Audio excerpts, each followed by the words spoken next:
قطر میں دن بدن نئے کیسز کم ہو رہے ہیں اور شفایاب ہونے والوں کی تعداد میں مسلسل اضافہ ہو رہا ہے، جس سے صاف ظاہر ہے کہ اس وبا کا مقابلہ کرنے کے لیے وزارت صحت نے درست حکمت عملی اپنائی ہے۔ دوسری جانب ایچ ایم سی یعنی حمد میڈیکل کارپوریشن مختلف طرح کے مریضوں کو بہتر سے بہتر طبی سہولیات فراہم کرنے کے لیے مسلسل اقدامات کر رہا ہے۔ اس ضمن میں ایچ ایم سی نے راحہ نامی سروس متعارف کروائی ہے، جس کے تحت زہائمر کے مریضوں اور ان کے اہل خانہ کو ہاٹ لائن پر مکمل رازداری کے ساتھ فوری طبی مشورے دیے جا رہے ہیں۔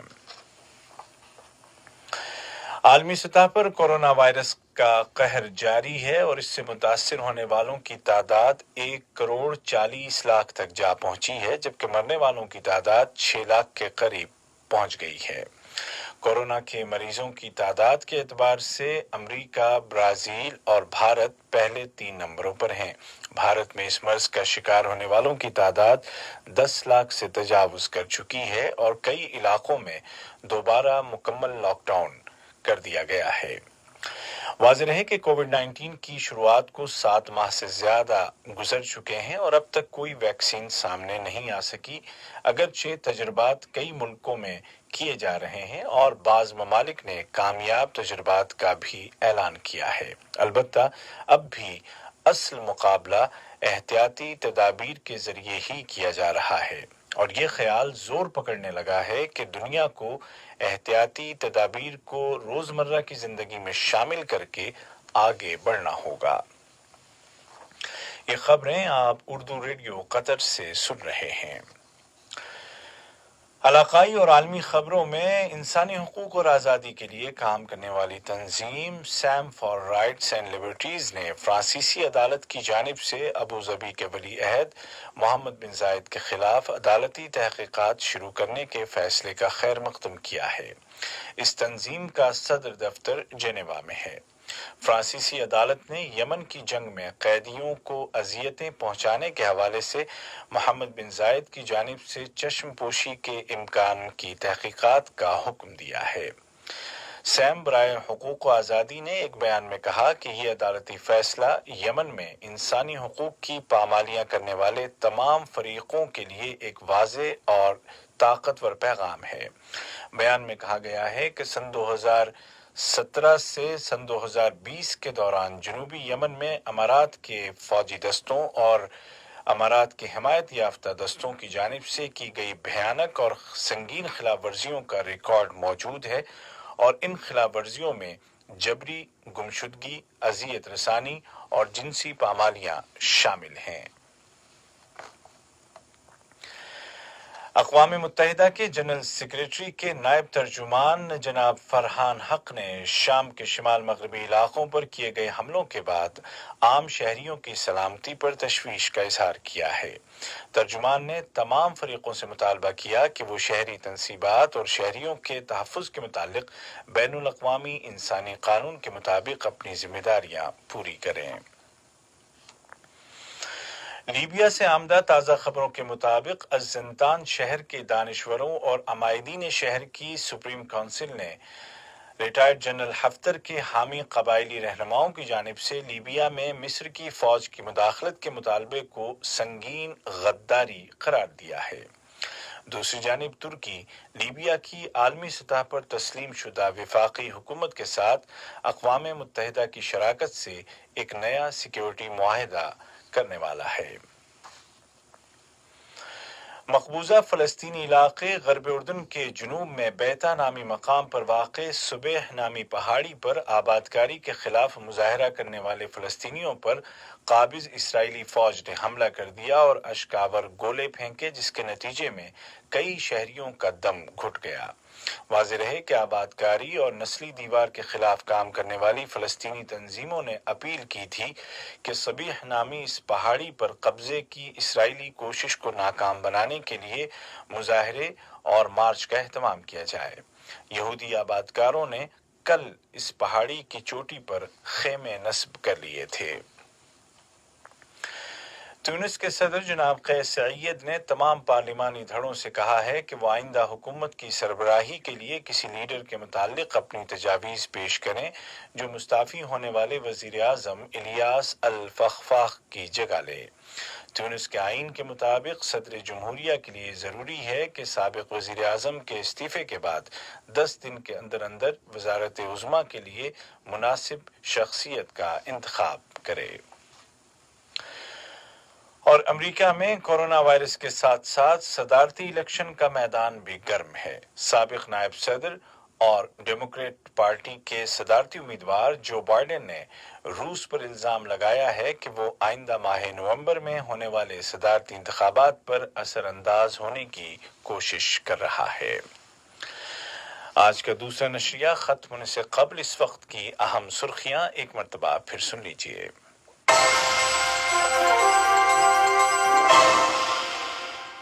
صاحب سمو امیر شیخ تمیم بن حمد آل ثانی نے ویڈیو لنک کے ذریعے انٹرنیشنل اولمپک کمیٹی کے 136ویں سیشن کے اجلاس میں شرکت کی۔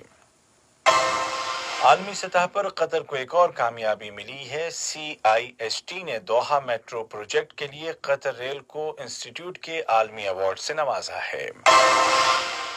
اور ملک میں کورونا وائرس کے نئے کیسز میں مسلسل کمی آ رہی ہے، جبکہ ریکور ہونے والوں کی تعداد 1,03,000 سے زیادہ ہو گئی ہے۔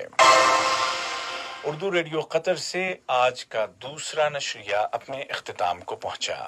ہمارا اگلا نیوز بلیٹن کل صبح ٹھیک 9 بجے پیش کیا جائے گا۔ آج کے اس بلیٹن کو آپ تک پہنچانے میں ہماری تکنیکی معاونت کی احمد الحمادی نے۔